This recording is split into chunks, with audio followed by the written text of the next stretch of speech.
Welcome back to Northwest City Politics in the Know with Juanita. We're glad that you're joining our show again this week.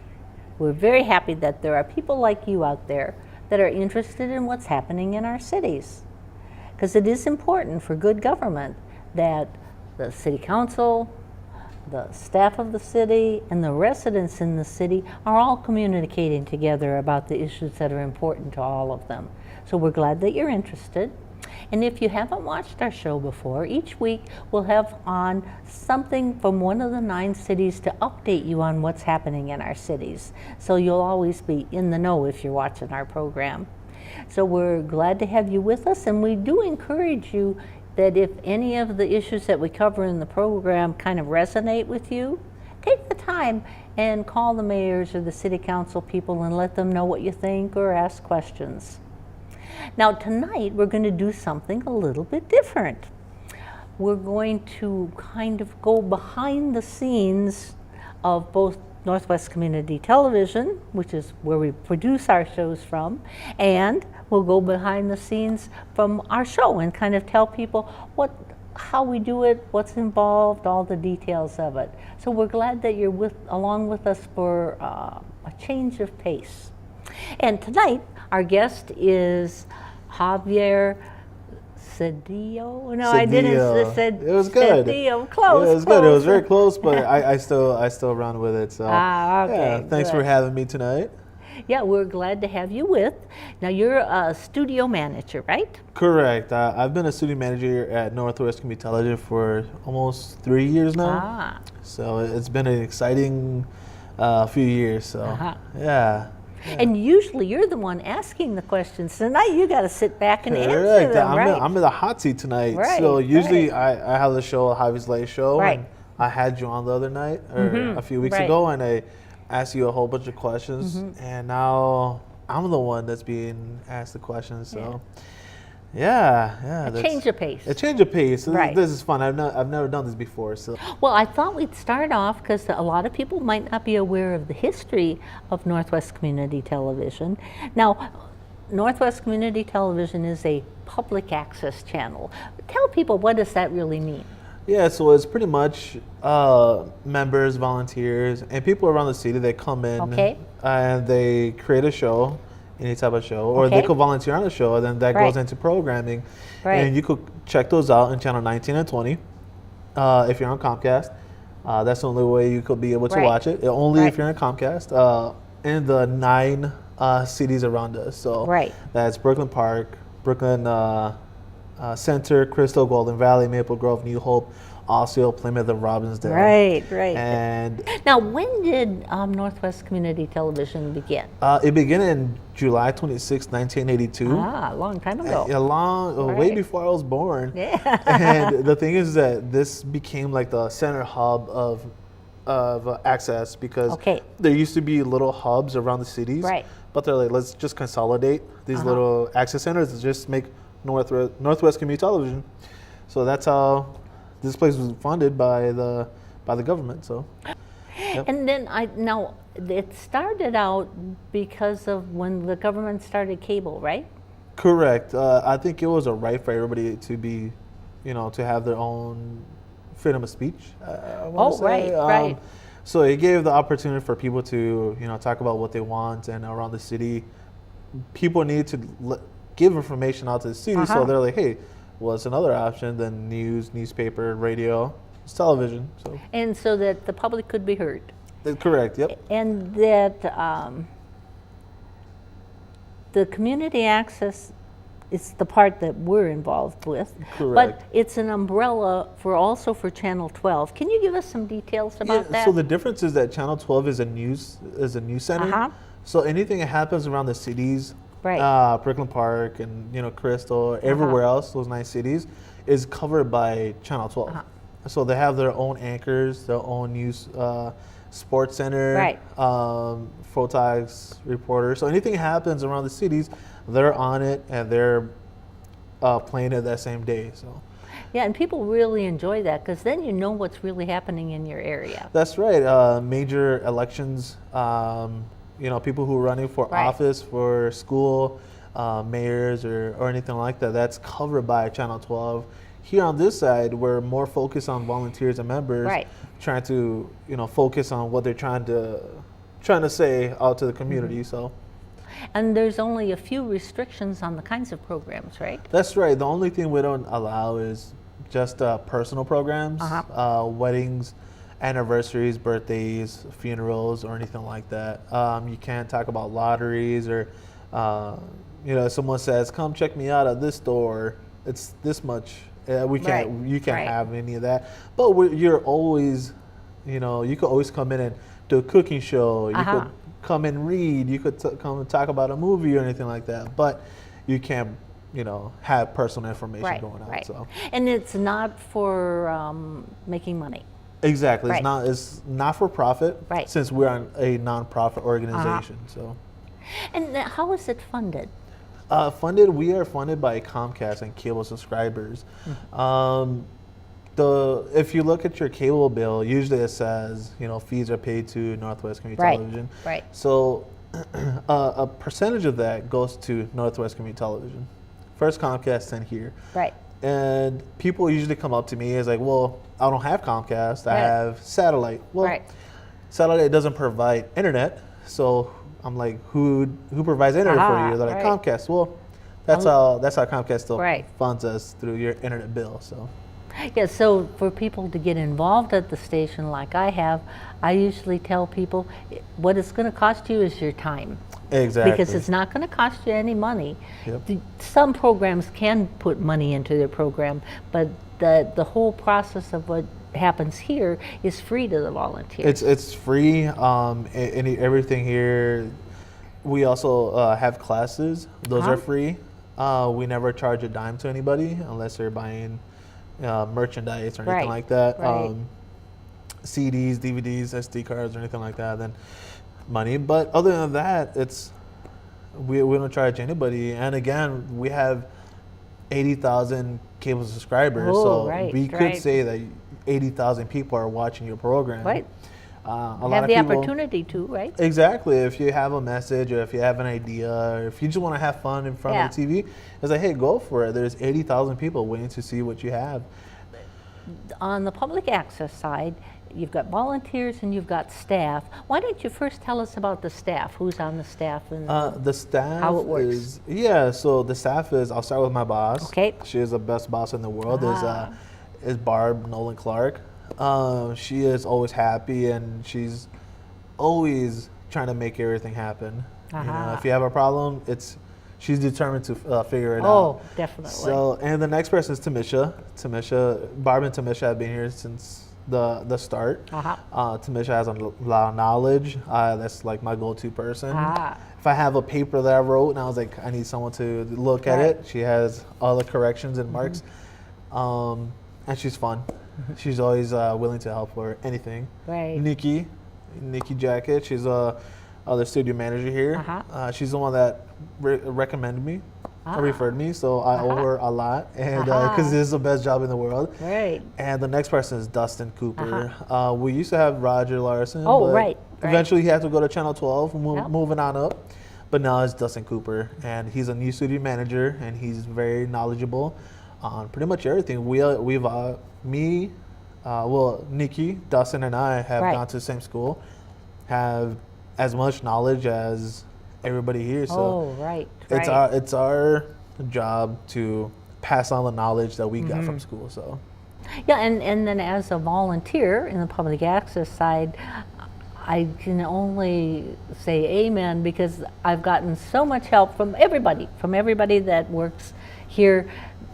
When you're working to learn something new, especially, it is such a plus that when you have the problem, you can walk right over and, given the time schedule, very easily get some help, and you learn what to do so you can move on to the next stage. Exactly. Like I always tell people, if there's anything we could help you with, call us or let us know, yell at us if we can't hear you. But let us know, we're always there to help. Oh, definitely. And so you don't have to, as a volunteer, you don't have to have a tremendous amount of knowledge. No. You can learn it here. That's correct. And, there's a lot of things that we talk about, shop talk. You know, if you go to a garage, someone's talking to you about exhaust and the manifolds and you know, the tailpipe. Well, we have no idea what that is. But here, you're not going to understand most of the stuff we're going to be talking about. But you will, as long as you keep coming in. You know, you don't have to come in every day, but eventually you'll understand what we're talking about. It's going to be a basic language. Yep. Now, approximately how many volunteers are there? Volunteers? There's a lot. Yeah, I know I heard that last night because we had an appreciation dinner last night. Yeah. Well, the appreciation dinner last night, we had almost 200 volunteers, but I'm pretty sure we have more. Right, because over the year you train a lot of different people, right? Correct. Our classes range from 8 to 30 a class, and it's always fun to see new faces. I love teaching the classes, and I always tell people, it's like, if you want to come in because you want to be here. You know, it's a difference when people actually want to come in and learn, and I've seen the people who want to learn more often here. So now, people that are watching us, we might have somebody that's never even watched a community access program before. Where are they going to find us on their TV dial, and how are they going to be able to access? Yeah, you could find us on your Comcast guide, channel 19 or 20. It's going to give you the information of what programs are going to be happening up next, or you could always go on live stream. We broadcast on our website, live stream, channel 19 and 20 live, so you're never going to miss a beat of what's happening if you're on the live stream. So, and then it's just moving to high definition television for community access, right? That's correct. It's a big step on what we're trying to do. We've been recording high definition for a while. We got these brand new high definition cameras, and it's time that we actually took that step and started broadcasting in HD. So we're excited. I don't think we covered enough of it in the dinner, but I think we're going to be having some really fun times coming the next few months or weeks. Well, and then a new thing that I know is that now the programs for community access are going to show up on Comcast television guide, right? I don't know if it does it yet, but that's what they're moving towards, right? Yeah. It's they've been talking about it, and yeah, it's going to be a new thing. So from November sometime forward, people will be able to go to the TV guide and pick up the program. So I think a lot of people end up on community access when they're flipping channels, right? But then when they find something that they really like, they'll be able to figure out how to get back to it. Correct. And you know, I think they were talking about on demand and stuff. So hey, that's another thing that we're excited about. Is I did hear something about on demand, but we'll wait and see. So there's lots of new things on the horizon. There's plenty of new things coming up. So I'm really excited about all the new things that are happening, and it's going to be another few weeks and a brand new year.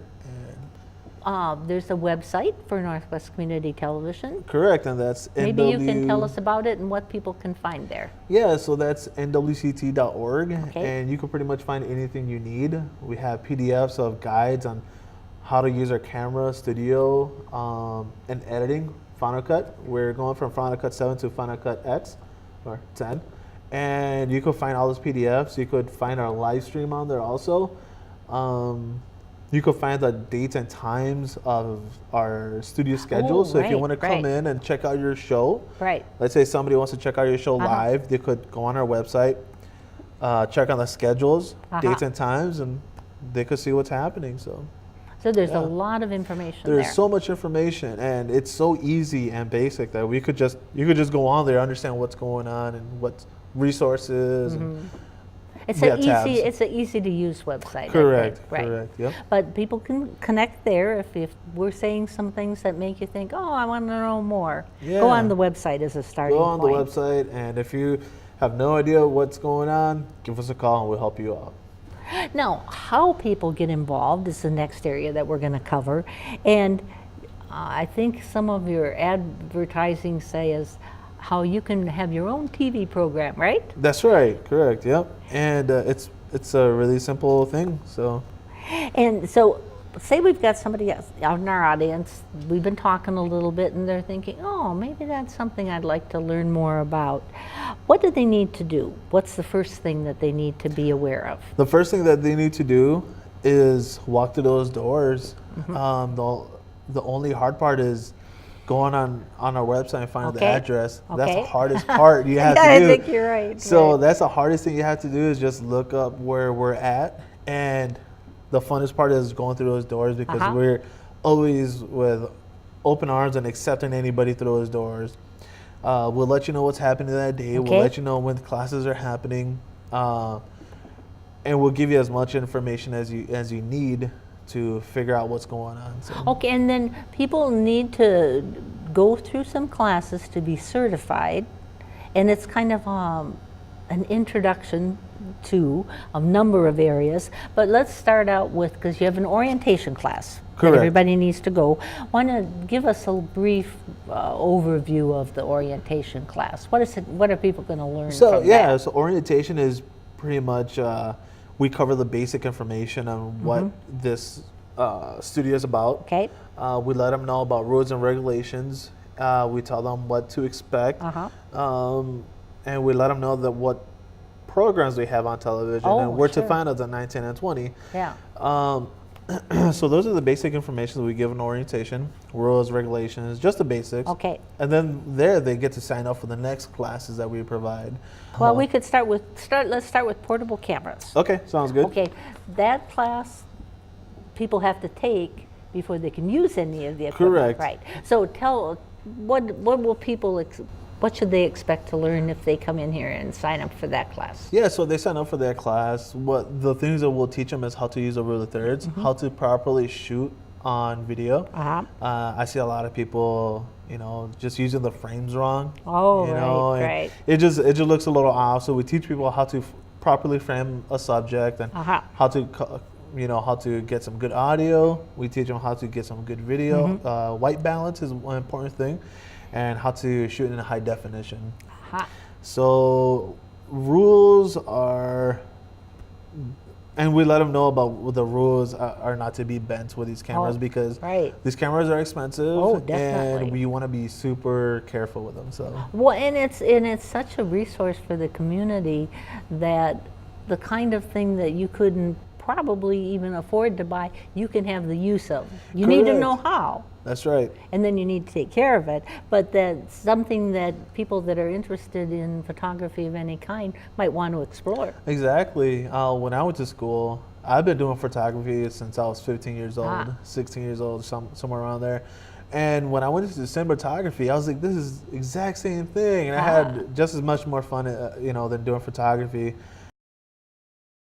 Well, and then too, now I came to this later in life after I was retired, but for young people, it's an opportunity to try something out and see if it's something that you'd want to explore further, or even job-wise, right? That's right. A lot of people use these cameras for pretty much everything, especially like if they want to be big time in YouTube, if they want to be YouTubers, or they could use them for Twitch, or they could use them as they need to. That's the thing. It's like these cameras are we lend it to you for free. Right. You could have fun with them. I tell people just have fun, bring it back in one piece, and we're good to go. Right. But the rule is whatever you shoot with it has to go on programming. Right. So. Yep. Now there's also a program for Final Cut editing. Yep. And maybe a lot of people might not even know what this is. So we'll start even a little bit farther back. Yeah. So Final Cut editing it's just a program where you take your video footage that you shot that night or the day before, and you put in this program, and you start to organize your video clips. You start to organize it, make a story out of it, and then you compress it into one video, and then you're good to go. So it's at first it's going to be very confusing and difficult. Right. But the more you use it, it's going to become like picking up a spoon. You're going to understand it. You're just going to start to experiment and really understand what you're trying to express. Right. So there's just a wealth of knowledge that anybody can learn about editing. Exactly. But it does affect what your final product looks like. Oh, of course. And like I said before, this is something where I had to take classes. I had to take a year of editing or something like that. And for school, expensive. Oh, right. And I'm trying to teach you for free. You know, this is a skill that would get you somewhere. Oh, right. You know, in life, and you know, it'll make your head, you know, come up with different ideas, and you know, it's just fun. And I'm trying to teach you. It is what I learned in college. So well, and then there's always more than one way to do something. Exactly. So when you get stuck one way, then studio managers are available. So I'm waving my hands and say, help, help, right? Yeah. And we're running over to you to help you out and try to figure things out. Yeah, so, and so that you get to the point where the visual presentation that you put on the channels looks really good. Now, studio production is the third class that's available and that you have to take before you can work in the studio, right? Correct. And we cover the basic information about the rules and regulations, and then we cover how to properly shoot with these studio cameras. Yeah, because a lot of people look at it, they get intimidated by these studio cameras. Oh, right, which, you know, I would have to name drop some shows that these been on. So people like Jay Leno, people like in the Sports Center use these cameras. Oh, right. Because these are high definition, you know, expensive cameras. And people get intimidated just by looking at it, like, I don't want to touch that. But I was like, hey, we're teaching you how to use it, and we're going to teach you how to have fun with it. Now, the studio production class covers what kinds of things? Once you've gotten that, what are you going to be able to do, and what are some of the things that are done? So in studio production, the things you'll be able to do is create your own show or work on an existing show already. A lot of people like to jump right into an existing show to figure out the skills or figure out what they really want to do. A lot of people go into the cameras or the audio. Audio is really fun. Doing the cameras is exciting, and some people want to direct. So I ask people to come in, shadow somebody on cameras, on the board or on the audio board, and see what they like or what they think they would like. So we ask them, I say, come on in, shadow somebody, and have fun. If you have questions, ask them or ask us. Oh, and graphics too. And graphics, exactly. Yep. So all of those areas, there's more things to learn. There's so much more to learn. Right, but there's a way to learn it. Exactly, and it's always fun. And so people shouldn't feel like, oh, I don't know, that's too complicated. Yeah, I tell people not to be intimidated, even if you don't have no idea how to use a computer. I tell them it's super easy. We're hands-on. We'll take it at your pace. We don't try to rush you. We try to teach you, like, you know, you are just learning how to use a computer. So yeah. Once all of these classes are taken, then you're certified to be able to use anything here. Correct. And once you're certified and taking the studio classes, portable class, and the editing class, you're eligible to pretty much edit, shoot in the studio, and then shoot on location, or pretty much do whatever you want, really. And I've seen a lot of exciting things that's happening. I'm just waiting for people to come in and start submitting all these awesome programs like Northwest, Studio Politics. Because this is an exciting show. I've always seen it, like, really exciting people come in, and you guys do an amazing job. So. Yeah, we have a good time learning from somebody. Yeah, and I always learn something every show that I do. Same here. So now, if people can sign up for those classes, and they're offered. They're offered pretty much every month. Since we're in the month where we're about to finish the year. I don't think there's one coming up. But but around January. Exactly. So we're gonna start. Our classes up in January, and then they're gonna keep going until June, July. And they're generally in the evenings, right? Or are they in the daytime? Well, they're in the morning times on the weekends. Yeah, because then there's like the Super Saturday. Exactly. You can take each one of them at a separate time. Correct. During an evening hour within the month when they're offered. Correct. Or how many Super Saturdays do you have? We only have one in the year. So it's a Super Saturday. It's how many hours is it? It's like 8 hours. Right. And but we cover all the classes. Right. We have all the classes. We provide breakfast, so it's just donuts, bagels, juice, coffee, whatever you need to get that brain started, and we go right into it. So we cover all the classes all in one day. because for these classes that we provide monthly is we provide them every other week or every week. So it's, you know, it would take a long time for you to actually in order get to in get here. all 4 of them. Exactly. So if you're thinking about it, kind of aim yourself for the Super Saturday. Super Saturday. Yeah. Or start taking the classes as you have time. Yeah, exactly. Yep. But that, like I said, certifies you. Now they've gotten the certification, they've got an idea, and then the process of what kinds of equipment is available for them to check out. An important part of Northwest Community Television is the ability to check out equipment and go off-site and tape programs, concerts, games, whatever. And so I thought we'd get a little bit more information from Javi on what's available. What do people generally check out? What's the standard? Yeah, so we have available for the members, the volunteers, is the basic camera that we have, and you have to have a class to check the stuff out. So we teach people how to color correct, how to white balance, how to properly hold the camera. You know, just FYI, when you grab a camera, always hold it by the base and from the top, because if you just hold the base, the top, you know, it's not so good. You're gonna drop it, or something's gonna happen to it. And these are high quality cameras. That's correct. They're high definition. These are expensive cameras. That's why we teach you how to properly use them. So. And so what are the other kinds of things they're using? Yeah, so we camera, provide, obviously. Right? Yeah, of course. We got the camera. We have the basic tripod. We also have some cable wires here, audio wires, some video wires, and extension cords, because you never know where you're going to be at on location. We have some audio stuff here for you, like a boom mic or a shotgun mic, a lav, a handheld. You name it, we got it. We have this big room filled with everything you need.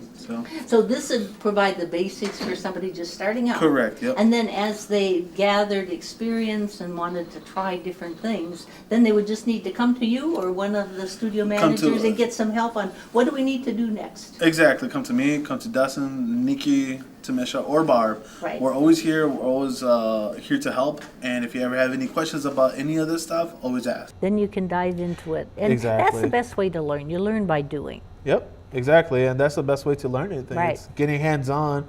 Everything here is taught hands-on. There's there's not a moment where we give you a piece of paper and it's like, oh, so you can learn it. No, we're let's get into this. So yeah, yep. So we'll encourage all of you out there to tune in next week so that you get part 2 as we explore both Northwest Community Television's backside and our Northwest City Politics behind the scenes show. We're glad that you're with us, and we hope you join us again next week.